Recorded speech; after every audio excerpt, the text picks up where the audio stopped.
Bismillah, Assalamualaikum warahmatullahi wabarakatuh. Jumpa lagi teman-teman dalam channel Sibukan Ilmu.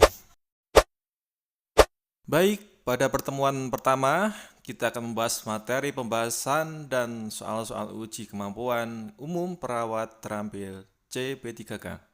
Praktik keperawatan berdasarkan etik, legal, dan peka budaya. Pertama, kita membahas tentang manajemen keperawatan. Pada bagian pertama ini kita membahas tentang gaya kepemimpinan. Ada 7 model gaya kepemimpinan yang harus dipahami oleh teman-teman ya. Karena ini paling sering muncul dalam soal uji CAT, CP3K atau CASN perawat terutama untuk bagian SKB. Pertama ada autoraktis atau disebut autoraktis, situasional, demokratis, laissez-faire, birokratis, karismatik, dan otoriter. Berikutnya kita bahas pengertiannya. Yang pertama, autoraktis atau autoraktis yakni berorientasi pada tugas dan pengendalian tinggi.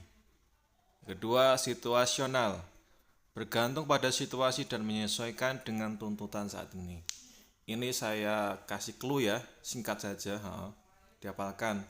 Demokratis, melibatkan perawat, memberikan masukan dan kesempatan berkembang atau musyawarah secara profesional. Yang keempat, laissez-faire, memberikan kesempatan penuh kepada perawat tanpa dukungan, arahan maupun pengawasan. Berikutnya, nomor 5 ada birokratis, mengarahkan staf untuk taat kebijakan atau organisasi. Kemudian yang keenam, karismatik, hubungan emosional antara pemimpin dan bawahan, menginspirasi atau memotivasi bawahannya, serta mempercayakan terhadap kemampuan pemimpin. Yang terakhir nomor 7 yaitu otoriter, kepercayaan rendah terhadap bawahannya, memotivasi bawahan melalui ancaman atau hukuman, komunikasi satu arah ke bawah, diktator atau penguasa. Ini ada kemiripan ya teman-teman, otoriter dan autoraktis. Nanti bisa dipahami teman-teman perbedaannya. Kita langsung masuk ke soal ya. Yang soal nomor pertama, ada seorang perawat di ruang bangsal bedah di suatu rumah sakit D. Dia mendapatkan tugas dari kepala ruang untuk melakukan ronde keperawatan. Namun, kepala ruang mengatakan, silahkan pimpin ronde keperawatan dengan baik. Nanti hasil laporannya bisa serahkan ke saya. Apakah gaya kepemimpinan yang digunakan kepala ruang bangsal bedah tersebut? A. Karismatik, B. Laissez-faire, C. Demokrasi, D. Situasional, atau E. Otoriter. Silakan. Tadi sudah dibahas pengertiannya. Apa menurut teman-teman? Itu ada kata kunci ya. Apakah karismatik? Apakah laissez-faire?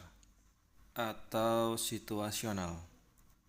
Jadi jawabannya yang tepat yaitu laissez-faire. Berikut pembahasannya. Baik, sekarang kita masuk pada soal nomor 2.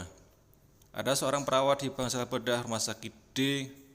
Sebagian besar memiliki latar belakang pendidikan diploma 3 keperawatan. Kepala ruang bangsal tersebut selalu memberikan tugas dan perintah yang harus diselesaikan segera pada saat jam dinas. Beliau juga tidak mau menerima saran masukan dari anggota perawat lainnya. Apakah gaya kepemimpinan yang digunakan kepala ruang bangsal bedah tersebut? A. Karismatik, B. Laissez-faire, C. Demokrasi, D. Situasional, atau E. Otoriter. Silakan dijawab teman-teman. Memiliki kata kunci. Kepala ruang bangsal tersebut memberikan tugas dan perintah harus diselesaikan segera. Kemudian, beliau juga tidak mau menerima saran masukan dari anggota perawat lainnya. Jelas sekali ya ini ya. Jawabannya adalah E.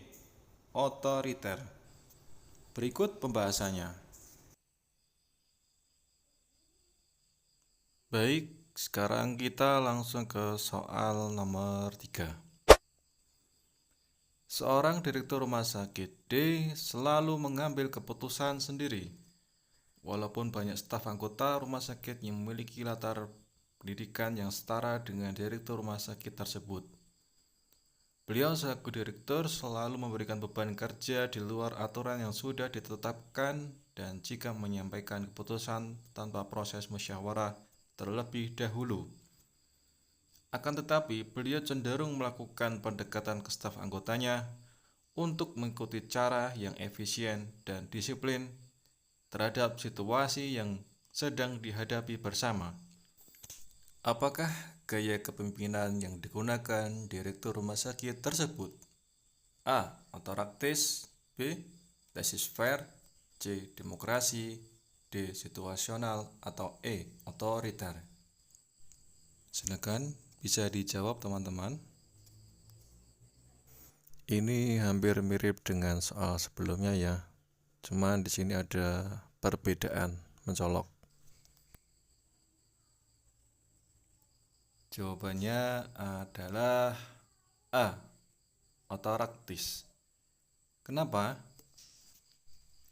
Karena otoraktis dalam soal ini seorang pemimpin lebih cenderung melakukan pendekatan ke bawahannya agar terwujud suatu cita-cita.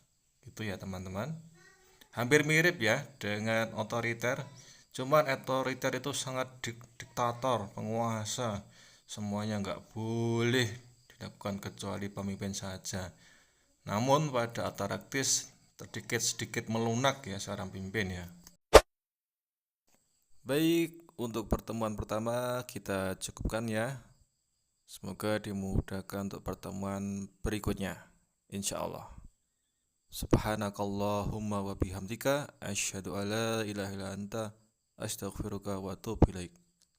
Sekian, terima kasih. Wassalamualaikum warahmatullahi wabarakatuh.